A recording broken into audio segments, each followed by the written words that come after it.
Okay, tuloy sa ating lahat. Kung di ba sa tayo ng coordinator dito sa Pagpilihan. Yes. Sir, kasi at interview natin siya regarding dun sa natapos sa later batch. First grade, first grade.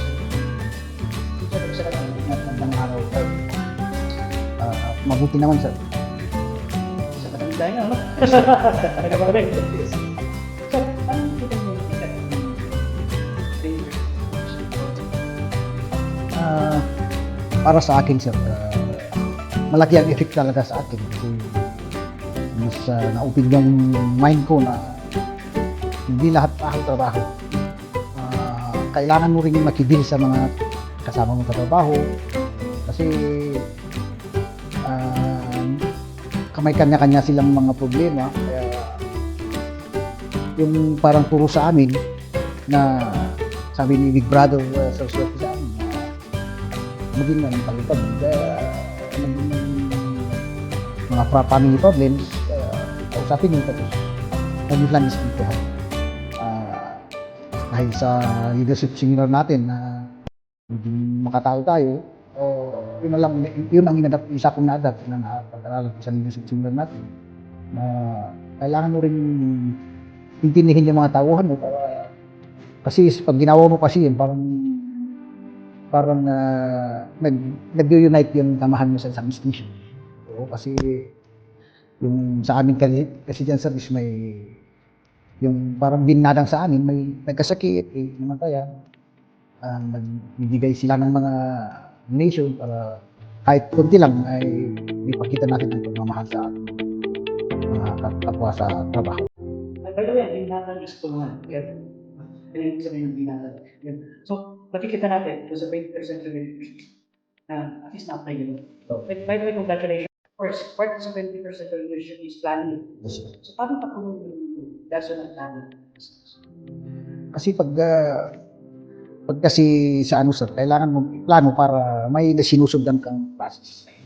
Kasi pag biglang lahat, pag nasa ano ka na, nagkabuhol-buhol na yung trabaho kasi wala kang plano. Kung wala kang plan A, plan B. Tapos mostly sa akin is in-organize ko muna yung mga tao. Kinaino ko yung mga rules ng bawat isa sa trabaho namin para lalo na pag sample sa illegal drugs, nagtuturuan pa kayo. Baka magkamali pa yung gagawin namin. Kaya may partition reports para dire-diretso na sa hanggang makakos. So, strategy sa plan. So, Pero, yung sa naman sa family? sa family, siguro at my age ngayon sir, parang naging more on lakat sir. Sabi, simba-simba na sir kasi noon, parang bilang kasi bata-bata pa tayo. Pero as you grow older, parang sa akin sir is pag may time ako sa kanila, doon talaga ako sa kanila. I make sure na pamasyal lang sa simbahan paminsan-minsan. Kasi parang pag as in you grow older, parang nawawala na yung ano mo sa sarili mo. Yung trabaho mo is para sa mga anak mo na talaga. Sila na ang priority natin sa buhay. Kaya kailangan talaga natin ito. Oo, so kaya kailangan ng guidance.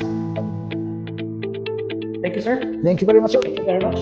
By the way, I am your life coach and your regional coordinator of Sierra.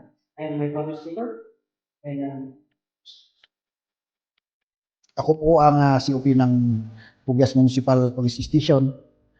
Isa po ako sa first graduate ng My Brother's Keepers 21st Century, sir.